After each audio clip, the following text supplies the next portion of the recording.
Hello, everybody, and welcome to the Tolten podcast.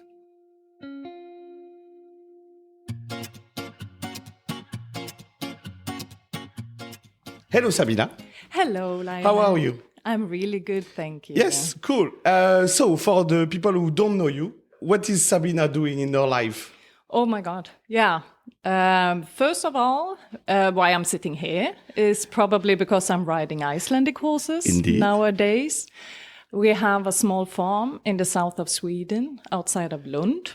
We're having around, I'm always stopping at 10, but we probably have more horses. but 10 is a good number. Yeah, it's a really good number. And my husband liked that number and we just stay there. But it's probably a couple more. I am riding, competing on a national level and going a little bit abroad. I'm also teaching quite a bit and having some horses from other people. I've been riding Icelandic horses now for, I always also stay there by 10 years, but it's definitely more. It's probably 15 years, perhaps even more than that. Before that, I was riding big horses and even earlier ponies, and we're doing 3-day eventing on a level that I was riding quite a lot of championships and was in the national team in 3-day eventing. So been really involved in that scene and been doing a lot in my life. That means that I'm quite old now. I've been doing it for a couple of years. I think the natural question is, why changing from 3-day eventing to Icelandic? Is there a story there? Yeah, actually, I had one Icelandic horse when I was around 9 years old. Okay. My mom went to a really nice riding weekend for Peter Hagberg, I think it was, way back. And it was just such much fun and she loved it. And then she bought a horse. But of course, I was interested and it was perfect that we both could ride it. So it started there and I was actually competing just a little bit on that one. And then I was all my friends was jumping and the club where I was training, it was a lot of 3-day eventing. Okay. So I went into that. But somewhere it was always a little dream to go back and have some nice tilting Icelandic horse. And then it was a really long journey with the horses and the big horses. And I had a wonderful big horse that I was actually going to the European Championship for young riders and was also trying to go in the senior national team. Okay. And she got injured. And I had probably had 200 horses competing and always going up from like a young horse up in the classes. And it's really expensive and it was really a tough way to go. And I was just also finished nurse. So many things went to that I took a decision that I would stop with 3-day eventing. Right. And then it was a little bit like, oh God, what to do now? Should I be a bad dressage rider, even worse, show jumping rider? No, perhaps I should open the door for the Icelandic horses again and just be a beginner and just have fun with it. So here we are, having fun. So it's been a long journey, of course, and not easy. 10 years, you said. Yeah, 10 years 10 plus years. Something. Yeah. But it's amazing. I really, really enjoy it. And it was a really, really good feeling to be a beginner again. And you get really humble. And it is difficult to ride Icelandic horses. I was probably a little bit having the thought, how hard can it be? Yes, yeah. I mean, I've been riding quite a lot. It was really hard in the beginning. What is the switch looking like? Is like I think for me, the hardest part, of course, is that I've never been faced with the problem, my horse is not trotting, for instance, True. Or my horse is not able to canter. This was new questions. I was just totally stunned. And why is this button not working? Why can I not trot all of a sudden? I've been doing it all my life. So it was much more the feeling of you had to have your horses much more in balance, much more honestly relaxed. I had to be a much better rider, to be honest, to be able to ride the gates properly. So this was really, really interesting. And it's developed me to be a better rider, I would say. Why? There's obvious things that you don't do anymore. I guess you don't jump with the Icelandic. No, yeah, I was jumping quite a bit. I've been jumping until I had one of my best Icelandic horses that was competing a lot. He was starting, I was riding T2 with him. Yeah. And he was starting to charge on the fence, on the track, because he said, well, this is what we do otherwise. So then I said, okay, that's a little bit the wrong way to go. So then I actually stopped jumping him from when I was sitting on him. Yeah. But still, I do with the horses that enjoy some jumping. I can still do it like free jumping. Yes. Okay. Just to make it a little bit more fun for them. So you said when you move from big horses, let's call it like that, to Icelandic horses, you were a beginner again? Learning new things. Does it mean Sabina, great rider since 10 years, had to learn from zero, like take lessons? Is it how it looks like? I had a really good opportunity to ride some really nice, just to sit on some really good horses in the beginning, to just get a little bit of a reference to this is Tölt and this is how Tölt should feel like, because obviously Tölt was the gate that was rather new, even though I've done it when I was younger, but still getting a good feeling for it. And then I was just, of course, I'm a little bit competitive and I want to be good at stuff really rather fast. So then I actually decided to go early on to Germany and work in a stable, because of course, I was also not that young going over to the Icelandic horses. And if I would have a chance to get better a little bit faster, I need to ride a lot. Gotcha. So I went down there and always had like 10 horses per day to ride. That obviously you get a feeling for it a little bit better. So I think that was my start, and I was riding everything. I was riding many horses that were rather difficult. And that was the best teachers ever. Yeah. And of course, also getting lessons. I'm a strong believer in many hours in the saddle. Yeah. And just like getting a feeling and a little bit of, you need to try a little bit different things. Because we never ride exactly alike. So I needed to find my way to get the horses to the point that I wanted. So a combination of what I learned before with the big horses and riding a lot. Yes. Yes. So you moved to Germany. You rode like Icelandic horses there. Yeah, exactly. And you moved back to Sweden, because this is where we are in Sweden now. Yeah. So just, where are we here, actually? Can you say where are we recording this episode? We are now on our farm, and we bought it. Oh God, it is 10 years. 10 years again. 2014. Actually, so it's really that's 10 really 10 years. And we were looking, me and my husband, Matthias Farnholz, who I met down in Germany.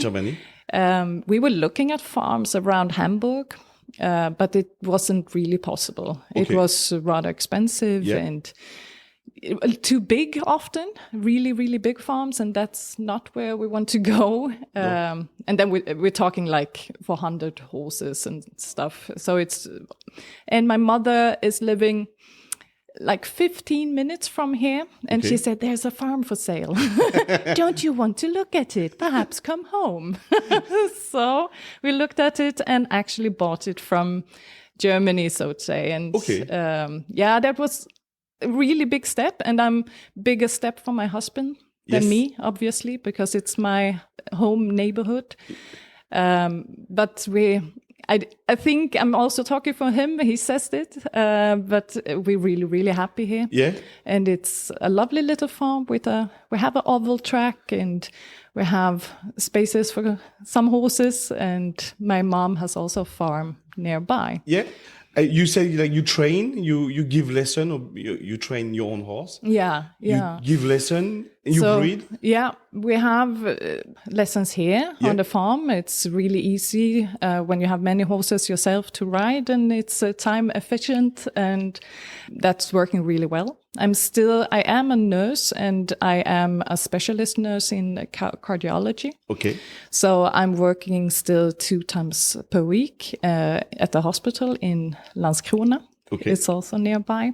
Weekends are always busy, giving lessons or competing and having always like around 10 horses in training. So just to go a bit on your daily life, how does it look like to be Sabina on a daily basis? It's like waking up at 2 a.m. Yeah. And I'm waking my husband up at 6 o'clock so he can feed. No, actually, it's lovely. He's feeding every morning at 6 o'clock. I'm really happy about that. And I'm going up at 6:30, having the coffee, and the day starts at 8. So I'm trying to ride horses. Yes, starting early, I'm best in the morning, and I really want to ride as much as possible early. Yeah. So I'm nowadays I'm perhaps finished with the riding. It depends on what kind of riding and how many young horses and so on. But it is, of course, I'm sitting on horses until perhaps 5 or something. Okay. In between that, of course, doing the stables and the chores around and feeding, and then perhaps having lessons in the evening. In the evening. Okay.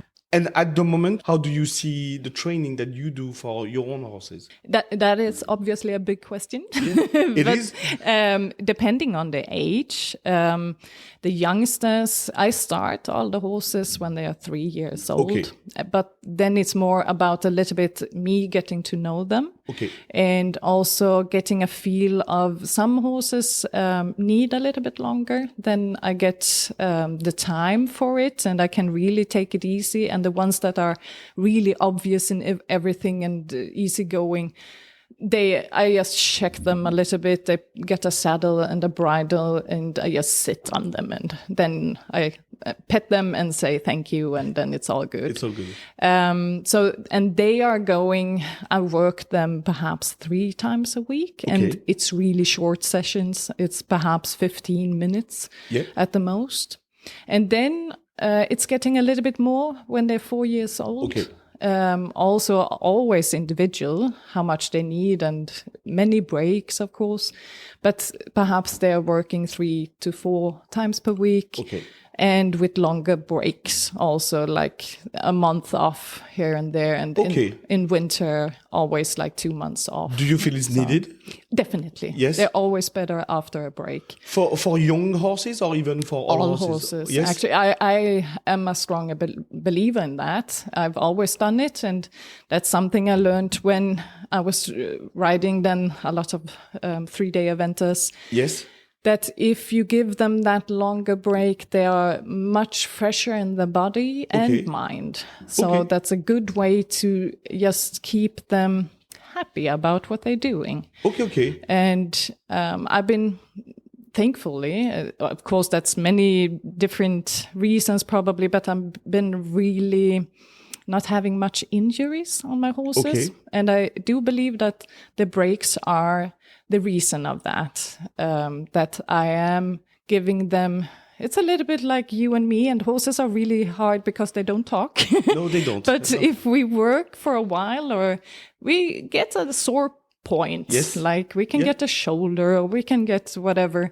But if we take a little bit time off, that often heals without us getting any more medical help. Yes. So I'm a little bit of that they're not losing any condition or muscles if you take a month off. No. Not even 2 months, then you have to be a little bit careful in the beginning. When you come back to it. Yeah, yes. Building up. But still, they are not really losing the big muscles or condition, just being a little bit careful in a couple of weeks in the startup. So you have 3 youngsters and you said you just start them. You have also your own competition horses. Yeah. How does it look like? Yeah. I have I have many youngsters at this point. They are 4 and 5 year olds, and then I have a group of older horses that are more on a national level, going to the Swedish championships and so on. They are going. I'm riding them every second day. Okay. And training them. It's not always that I'm sitting on them, but they're going generally every second day. And then, of course, it's a program that I have. Okay. What to do on every training session. Is it more structured for them? Really structured. Okay. Really structured. Really. Okay. It's nothing. Sometimes you get on the horse and you have a plan and you get a feeling, the horse is not up for that. Yes. Then it's something else. Of course, I then do something else. Or sometimes it's just jumping off and saying, hey, you take a break today. Yes. Because I can feel that. Yes. But it's all good. But I'm following a schedule, and it's about actually just working the horse to a better condition. I have one day of cantering to get the condition a little bit better, and then you have more muscle training. You have, of course, the communication training on the track, where perhaps the gaits are a little bit more in focus. And then you have all these balance, and also for the mindset a little bit fun, just going out with a friend or having fun time in the woods, but it's still obviously training. But I do have a schedule for it, and I've been doing that for long time. I was about to ask, is it coming from the 3-day eventing, or you're this is a program, this is how we get them? Yeah. Definitely. So that was, I had a training day, you write it in a book when I was younger. Okay. I'm not writing in a book nowadays, but on the top horses, when I had a really good training session where I was this was nice feeling. Then I always put down what bridle, what bit did I have, which saddle, which blanket, what was it that actually put it that nice together. And if I can see, if I put it down every time it feels really, this was nice, or also when it didn't feel good, just to a little bit see what does this horse really enjoy and like. And trying to make it more and more individual, and that I always want to have the best feeling. And it is hard. You need quite a lot of years to get to know the horse and how they work. So this is, and of course it can also change a bit, but it is, if you put it down in writing, you can always see you can put it 2 and 2 together, and then you can see how they work and what they need. So it is details. It's everything. Yes, I can see that. Yeah. So you have your own program. I guess it's based on the last competition, for instance, or how you feel? I'm a little bit boring there, but the low season, what I call is, perhaps I ride the last bigger competition in beginning of September or something. Okay. Then they have a break of 2 months, the competition horses. Then the real training starts. It's really basic. So then it's muscles and condition, and just putting all the small boring details sometimes, but it's really what's not been working on the last season. It's perhaps that they need a stronger core. You need to have a better communication. just generally putting really small stuff. You're not riding really flashy. It's not the big gates. But still, it doesn't mean that I ride without energy. I have a lot of energy work, and it should be fun so that they build themselves up during the low season. The low season, yes. Because when the competition season later comes, it's really hard to put on the condition, because there you're just maintaining during the whole competition. And often they need also small breaks, and you're competing. I'm competing perhaps once a month with the horses, and the time in between is rather short. Yes. So it's more like working on some details and maintaining the level and just building up from that, I guess. Exactly. Yes. So that's because the week after a big competition, you're taking it really easy with them. And then you have around perhaps 2 weeks to really just also ride out, have a little bit nice feeling, and then some details. And then all of a sudden it's competition again. So you can't really, I don't want to make the horses sore or that they feel a little bit off. Yes. They need to be really happy and on. That is the goal. It's not always like that you really are on point, but it is the goal. Yeah. What kind of competition you rode in last September, for instance? Yeah, that was the Swedish Championships in Gating Academy. I'm actually not really a Gating Academy rider, but I do enjoy it. It is really, really nice way, both for a little bit younger horses, but also for the sport horses, because it's a little bit freer. It's a little bit more... They are allowed to canter or gallop like really fast, and it's fun instead of always like really, really constricted and on the point. Yes. So I need it as a rider because I'm still a little bit of a dressage rider. So I need to get a little bit more edgy and like freer, and that's helping me a lot. And of course the horses as well to... Yes, keep it fun. Yeah. I do enjoy that. You were riding sports more before? Yeah, I am actually. You plan on doing both? Or I've been doing both? During the season. Yeah. Also a little because the season looks here in Sweden a little bit more that we have sport until the Swedish Championships that goes in June. Yeah. And then after that, you can switch. It's actually Gating Academy seats in, so it's a little bit like half season of each.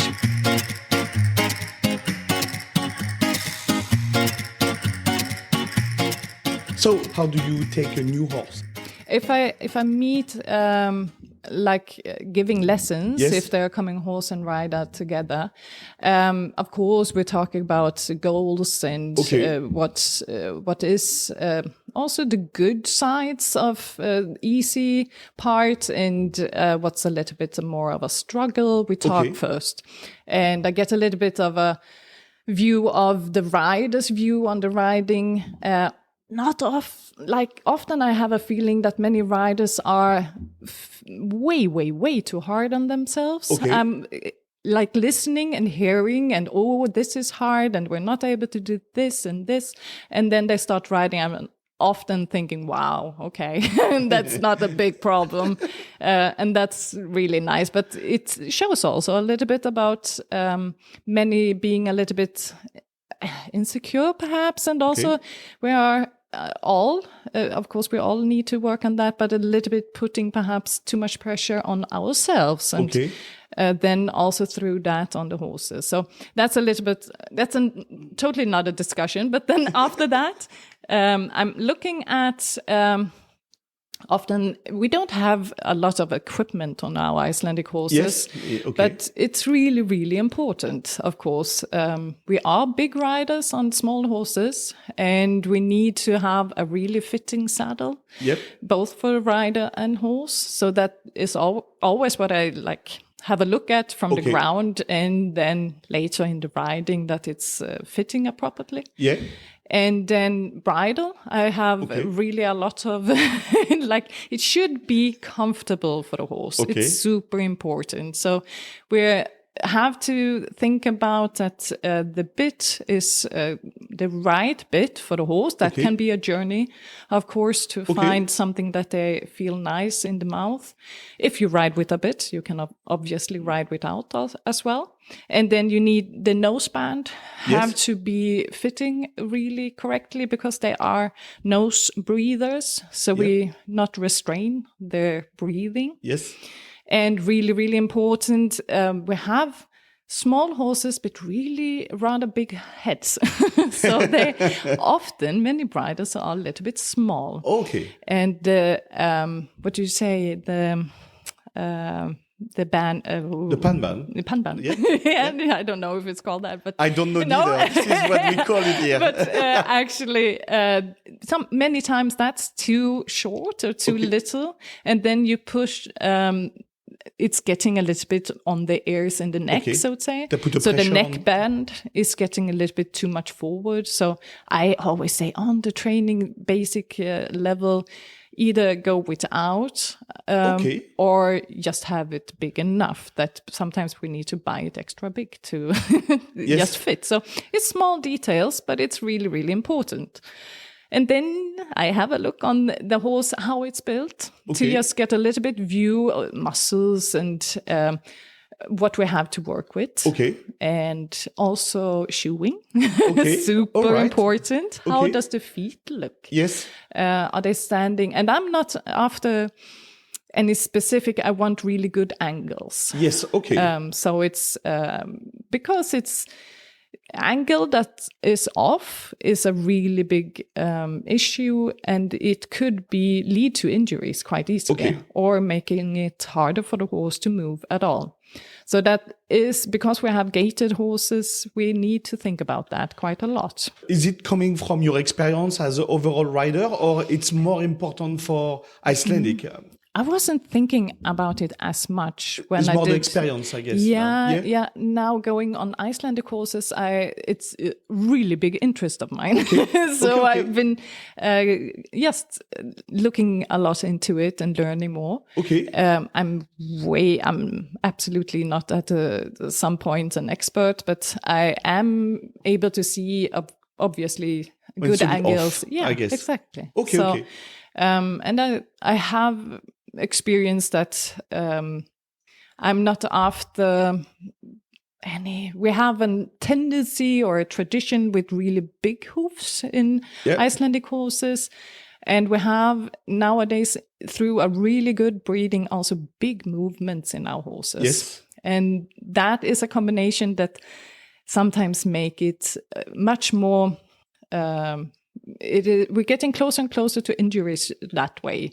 And we should be really, really careful because we have these big movements, and putting big feet on big moving horses and perhaps angles that are not completely correct. Then we are getting we're walking out a fine line between having a horse that is able to perform and staying fit quite easily, no? And this is the type of feedback you will give to the rider that you welcome here? Like, maybe you should... Definitely. It's super look important. At your farrier when he does that. Talk to your farrier and talk about it, and also ask perhaps a veterinarian. Yes. It's always like having a good team around you is super important. And sometimes you can keep the team that you have and just start up the discussion. Sometimes you have to perhaps seek somebody else and change. I guess the same goes for saddle, etc. Just like all the equipment. That is really hard. And then it's really important to see rider, and I think the position of the rider is super I was about to ask you exactly super important that we sit on the horse in a good way to make, of course, once again, we are rather big on our horses, and everything we do is getting a real big effect. And we have big gaits on the horses. So we have a big task to sit correctly. Is it like okay, flappy legs, or but what are you looking when you say, okay, but you need to improve a bit your sit? Yeah, I would say a quite easy way to look at it is a little bit that you should be able to sit on the horse as you stand on the ground. Okay.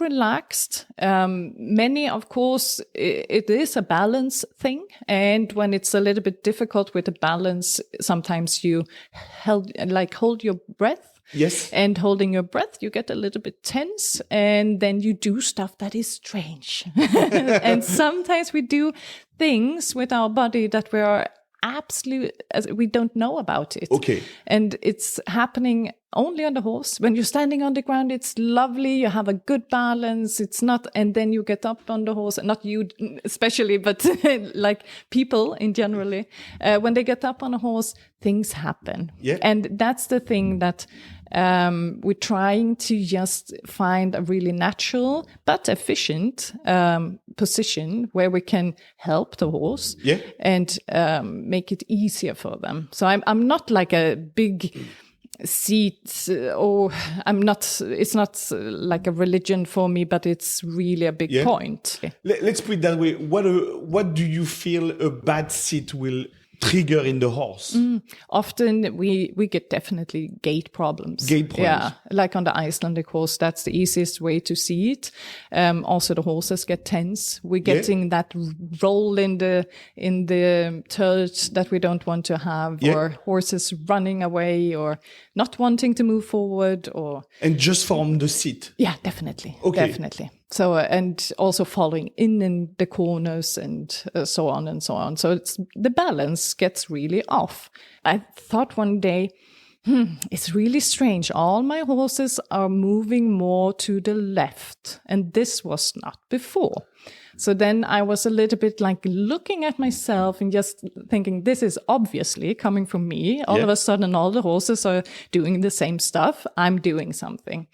And then I recognized that I was really not that flexible in my right leg as I was in the left leg. Okay. So that meant that from the knee up, I was a little bit tighter.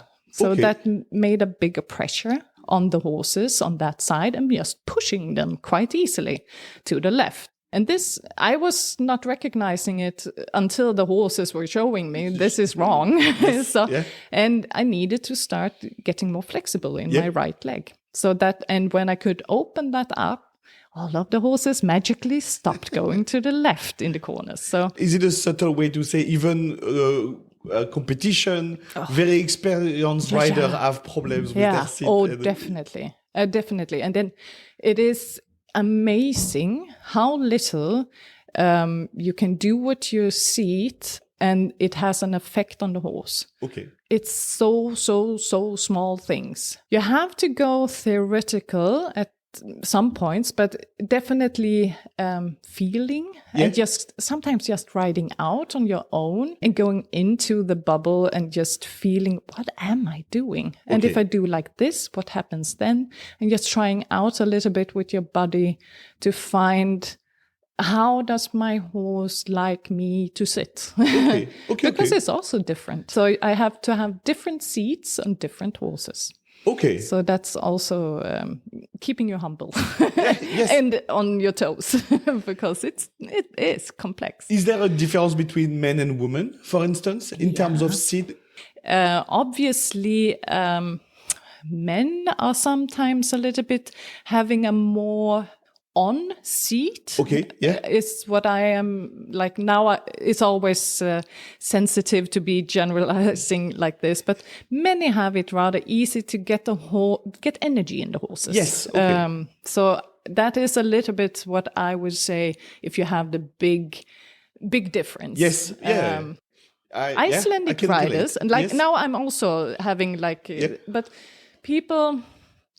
Island people, because I've also been working in New Zealand, and that was a little bit similar.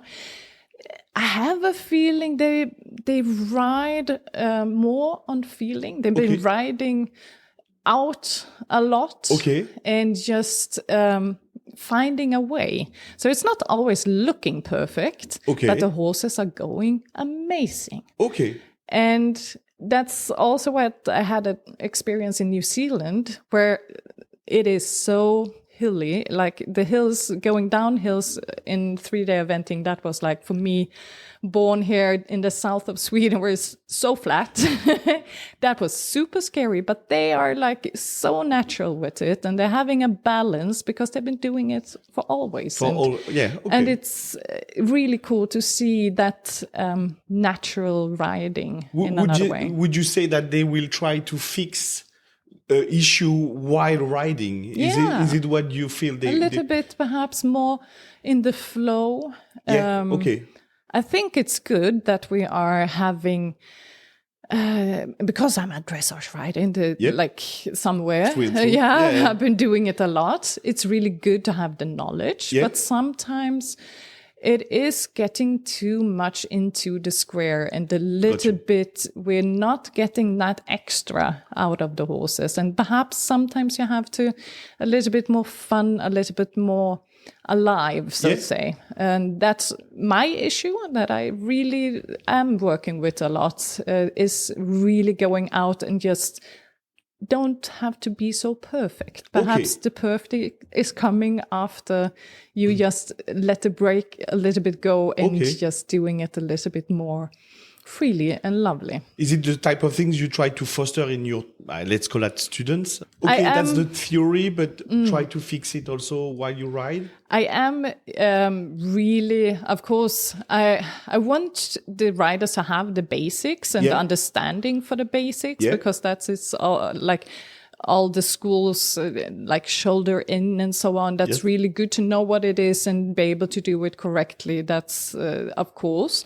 But I am probably doing a lot of this, that you need to ride in different kind of tempo. You have to get energy into it, and riding really, really a lot straight out. Because we are competing on an oval track, and many of the students want to compete. And me, myself, obviously also compete quite a lot. And then I need to be able to ride my horse straight out in self-carriage, good balance, and really relaxed, but still like forward. So then you have to train that. So it's hard to sit on a circle. And even if you're not competing, I think what are those riders want to do? They want to ride in the woods in a really nice way. I think we all have that feeling, light horse that is just dancing over like the fields or whatever, and in a really nice big tilt. I mean, that's what we all want. And then we need to train that. If you don't train that ever, you won't be able to find it. Got you. So, and it's not always perfect in the beginning, but then you try again.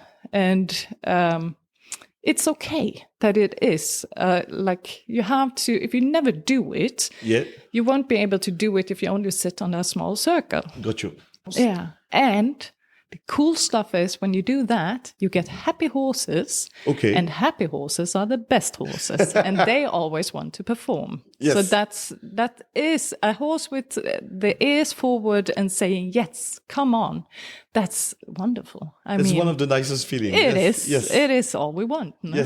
So when you train people, is there a go-to exercise that you always go like, okay, just do that? You should ask my students. Now I'm thinking a little bit. I actually, what I go to, if I think a little bit, I'm always having like a warming part, a working part, and then a wind down part. So that's probably that's my go-to.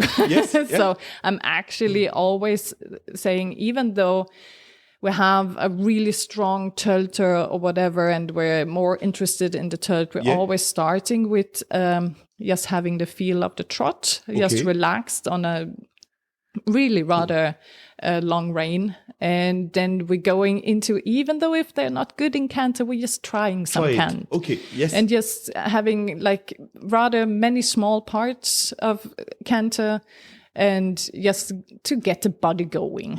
So that's always my go-to in the warming part. Some horses we only canter and we don't trot. Canter is a really, really good way to get the horses relaxed both in mind and in body. Okay. So just, and often standing in a little bit lighter seat and just letting them move. So that's my go-to. And then we take like a walk and they get a little bit like catching their breath. And then we go into the head work where we always decide today it's often turret, because we're so interested in that. Yes. But it can also be that the head work is trot, perhaps. Okay. Yeah. So we always discussed that before. And then you have a wind down. Then it's often trot in the ending, just relaxing and like stretching the neck. So that's what I always do. And why do I do it? It is so that the horses a little bit recognize. Also getting out on the competition, for instance, they can recognize us, and it's a security. Right. Okay. Both for me like and the routine, horse. you mean? Yeah, exactly. Okay. So you do that for also yourself, I guess. Yeah. You I always have the up. same routine. Okay. Yeah. Okay. Also when I ride out, I always do more or less the same. Okay. And then it's also getting the body going without us being too early, wanting too much. So we're a little bit also getting a time where we say, it doesn't really matter, we just move. So we're getting also ourselves a little bit warm and not as stiff. We can catch up a little bit on our own breathing, that we're actually relaxing our shoulders and so on, and just having a feel for it first. And I think we benefit for that. So it's an easy beginning, just like getting into it. And then we're stepping up and doing our work, whatever it is. And then in the end, it should be really easy and easygoing, and the horse have a nice ending.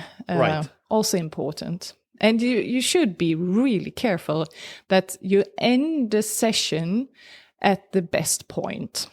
Really, when you're really happy, important. It's less about the time. Is it what you're saying? Exactly. Yeah. So pet your horse and think that if I stop now, if I have a really nice feeling, this is good stuff, then you know that you will benefit from that on the next session. Okay. So the horses always remember if it was good the day before or the session before. So really be careful about that and let it take a little bit longer and stay on that positive side. Okay. And sometimes if you have a day where it's not really going your way, do something easy, do something fun, do something that you know that you're good at and the horse enjoy. Perhaps you just then riding on the going out and having a canter, whatever. So just then change the mindset. If it's going bad, then just stop, think a little bit, and go to the point where it's a little bit easier and just succeed. And the idea is to leave the horse on the good note, I guess. Always. Yeah. Because they're not learning from bad experiences. No. And that's the difference. We are rather clever sometimes and can think, oh, this didn't go well. I will not do that again. Yes. Of course, horses can also think, but they're often then even more saying, this wasn't nice at all. Okay. I don't want to be involved. So we can actually get a bigger reaction and create a bigger problem. So small steps and keep it easy. Some riders that have been training a little bit longer for me are also like, this was really good, now we stop. Okay. Super, perfect. Because they are happy and they get the feeling this is where the point is. Yes. And obviously when you sit on the horse, you get the feeling even more. Yes. It's always, to be an instructor, you can only see, but you cannot feel. And that is a shame. I would love that. That would be an amazing invention if we could also feel how it's how it is. How it is. Sometimes you just want to jump into the ride and just have a feel how it's feeling, but we're not able to. So then I'm really happy when we can have a communication with the rider and they can tell me how the feeling is. How it feels. Okay. Yeah. Do you happen to ride the horse of a rider? If I'm allowed. Yes. Oh, okay. I want to sit on them. Yes. First time at least. Okay. And then just to get the full view. Because sometimes you get a view on the ground and you're thinking like, oh, this is how this horse is. And then you get on, it's like, no, okay. It's different. Okay. And so I'm really happy that I'm still able to ride because it gives really the full information. Yes. Okay. And sometimes the riders are also, it's hard with some exercise or it's a little bit difficult. Then I actually ask not to be the one that, I'm going to show you how it's going. Yes. I more want to know what is happening, what is the horse doing, and exactly what perhaps will solve the problem. Because that's only through feeling and sitting on. Riding. Yeah, it is. Yeah. Of course, you can have exercises, but I think it is a benefit if you can just sit a little bit on them. Sometimes, but I'm not sitting every time. No. Obviously not. So, no. How about groundwork? Do you walk your horse from the ground? Yeah, we had a session this weekend a little bit with this, and I see a big benefit to work the horses, especially me having a lot of young horses. Yeah. But also the older horses that it's not necessary to sit on them. No. And if you can do some work and even get some benefit from the work you do on the ground when you then later sit on them, it's amazing. So I do a lot of, I'm starting all my youngsters, you always start from the ground, but also when you start with tote, I have a lot of four-gaiters that is sometimes having a little bit more of a struggle learning to tote. I'm starting them from the ground and learning commando for tilt and always only on the halter and so that they learn self-carriage and without me as an extra weight on them. Yeah. And also these small muscles that helps them to just carry themselves into it would then get activated and stronger before I sit on them. Yes. So I have really good experience with that. I guess you work on communication as well with your horse with that. I guess. I'm really easy also at that point. Okay.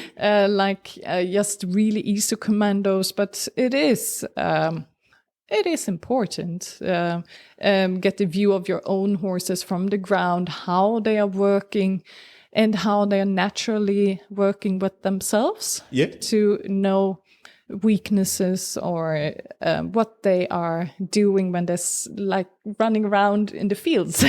Because as you and me, they are moving not always perhaps correctly. No. They just learned a way to move, and it's making them perhaps really much stronger on one side. They're having a big mane on one side and always looking to the right because they have no mane there. As small things that can actually make a big difference when we ride them. So we have to be like detectives and just get to learn a little bit about our own horses and their strengths and perhaps weaknesses and how we can help them. And it's so much details on this level, but it's really fun and it takes some time to get to know them. Yeah. Like you talked about equipment before, bridle, saddle. Like, do you have specific equipment when you walk from the ground? Is there things that you use most of the time? Like, you should always have that. Yeah. No, it's always is not perhaps so important. I use quite a lot like Equiband. Yeah. I think that's been a good help, but I also do some taping. Okay. That's also for the core, especially summertime. Wintertime, it's a little bit too much fur. Fur that gets in the way. Exactly. So, but that's been helping like quite a lot of horses. Yeah. I always work them free. Okay. Yes. So I can use a capson, or I have mostly a halter or so. You don't have to go train to have like a big goal, but sometimes it's good to come perhaps and just, is it okay? Perhaps you can ride out together with a trainer. If that's where you're always at, definitely just ask.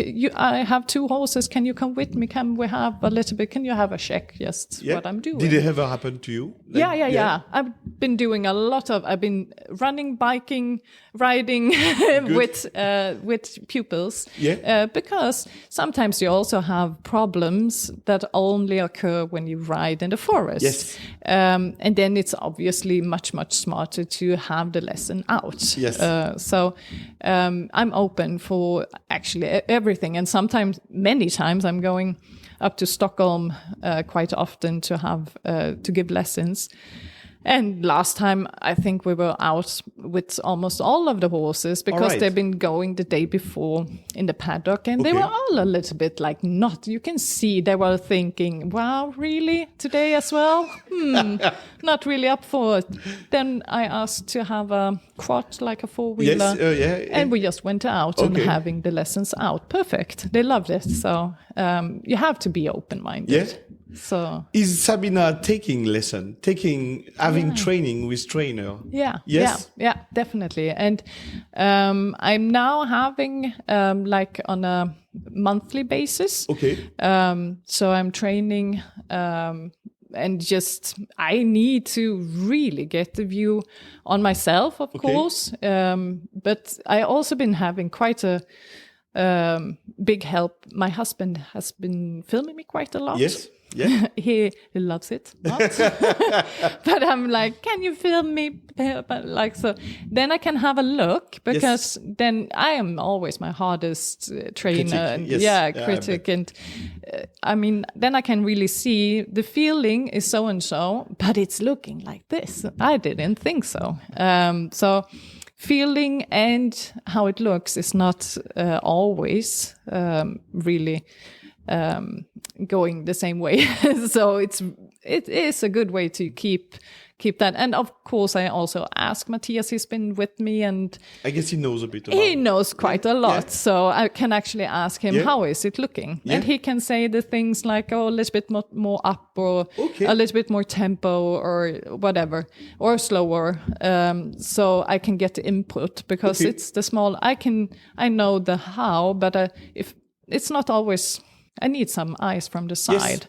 When you take maybe yourself lessons, this is also what you get, someone who tells you, well, this is what I see, maybe you... And also opening new doors, of course, because it is, you do what you do, and it is always hard to create new ways. You can read a book, definitely. True. There are also that way, getting inspiration from, nowadays there are, Lendis have quite a few like nice stuff and other platforms, but I think it's super nice to take lessons, and it's most of the time so inspirational and fun.